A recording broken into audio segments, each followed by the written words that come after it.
নমস্কার বন্ধুরা, আমি এর আগে রামচন্দ্রপুরের পুজোর প্যান্ডেল তুলেছিলাম। এটা হচ্ছে এলাচির পুজো। এরাও প্রত্যেক বছর ভালো করে, আর এদের লাইটিংয়ের কাজটা বেশি হয়। আর এবছর দেখুন দারুণ বানিয়েছে।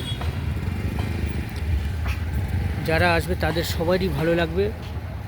খুবই ভালো বানায়, এরা প্রত্যেক বছরই ভালো বানায়। আর যা প্যান্ডেলটা বানিয়েছে দেখার মতন, সবারই ভালো লাগবে আশা করি।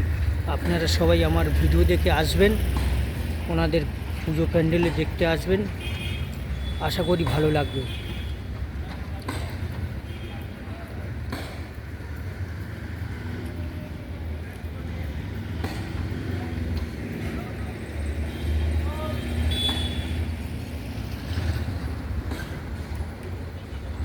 আর লাইট দেওয়া আছে বলে হচ্ছে রাত্রেবেলা আরও ভালো লাগবে। ওগুলো লাইটগুলো এখনও জ্বলছে, লাইট দেওয়া আছে, খুবই ভালো লাগবে। আর আমি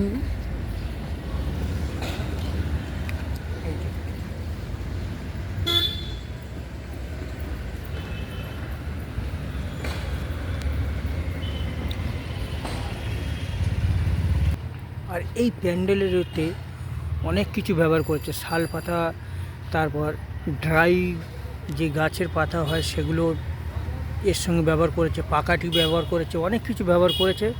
দারুণ বানিয়েছে। আমার তো মনে হয় দক্ষিণ চব্বিশ পরগনার সব থেকে সেরা পুজো এটা বললে চলে। আপনারা আসবেন, খুবই ভালো লাগবে। আর সব ঘুরে ঘুরে দেখাচ্ছি।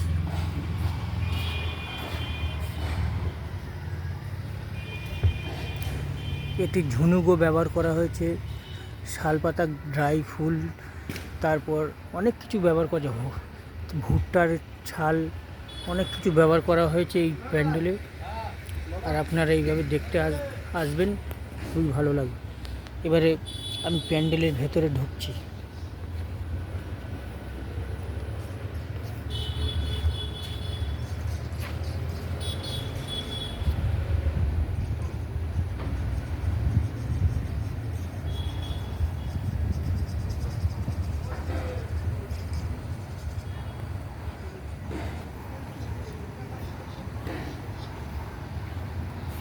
তেমন প্রতিমাও দারুণ বানিয়েছে এরা। এদের প্রত্যেক বছর লাইটের কাজটা খুবই ভালো হয়।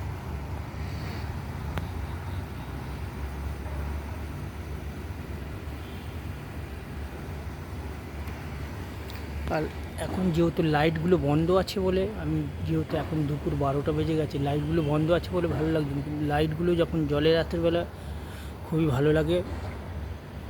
আর ঝাড়টাও বানিয়েছে দেখুন, বেতের লাঠি, ছুরি, তারপর অনেক কিছু দিয়ে বানিয়েছে।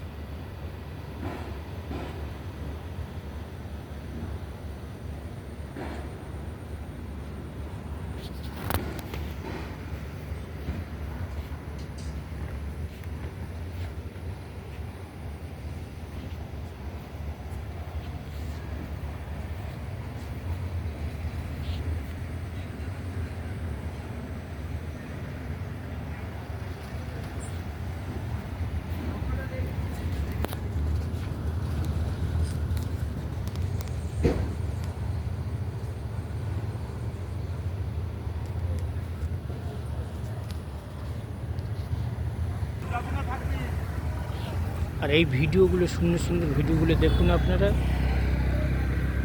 এই প্যান্ডেলটা তুলতে আমাকে কিছু না 200 মিটার দূরের থেকে আমি হচ্ছে এই প্যান্ডেলটা কিন্তু তুলছি, কারণ আমার ক্যামেরায় ধরবে না বলে হচ্ছে 200 মিটার দূর থেকে তুলছি। প্যান্ডেলটা এত ভালো করেছে। আর ভিডিওটা বন্ধুরা এখানে শেষ করলাম, আপনারা দেখতে থাকবেন, খুবই ভালো লাগবে। ভিডিওটা লং হলেও দেখতে ভালো লাগবে। আর এটা হচ্ছে এলাচির পুজো। এর আগে রামচন্দ্রপুরের পুজো, এটা এলাচির পুজো। এরা প্রত্যেক বছর ভালো করে, সবাই আকর্ষণ কেড়ে নেয় এরা। আর ভিডিওটা এখানে শেষ করলাম।